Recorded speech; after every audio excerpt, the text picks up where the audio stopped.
I want to concentrate and focus on three players. The first one being Jorginho. I thought he had a good game in terms of what he did on the ball.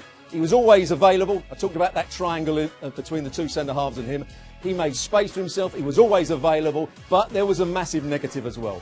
When Arsenal started to get chances in the second half of that first half, where was Jorginho when balls were being cut back into the 6-yard or the second 6-yard box? The two centre-halves have to go back to the edge of the 6-yard box, and you expect, or I expect, the holding midfield player to be in a good position.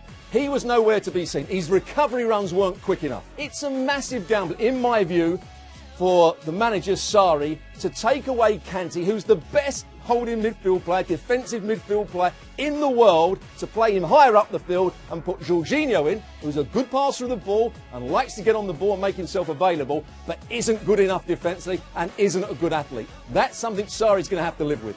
David Luiz.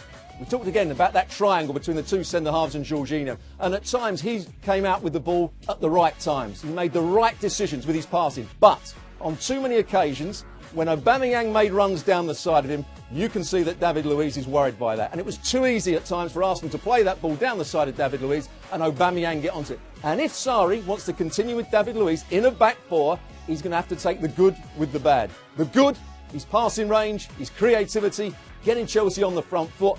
The bad news will be when they're caught on the counter-attack and he's got to chase centre forwards down the side of the channel. And lastly, Alonso.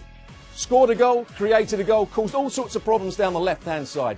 But for me, he's a left wing-back. When he has to defend in 1v1 situations or he has to defend in a back four, he doesn't always get his positioning right. Too many times, Arsenal's third midfield player made runs in behind him, into the space that he's left. Again, Alonso did really well. He was outstanding in the top half of the field.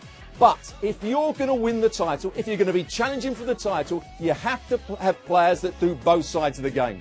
Alonso did the attacking side of it well.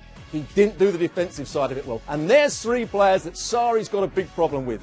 Yes, great when they've got possession. Are they good enough defensively to make Chelsea title challengers?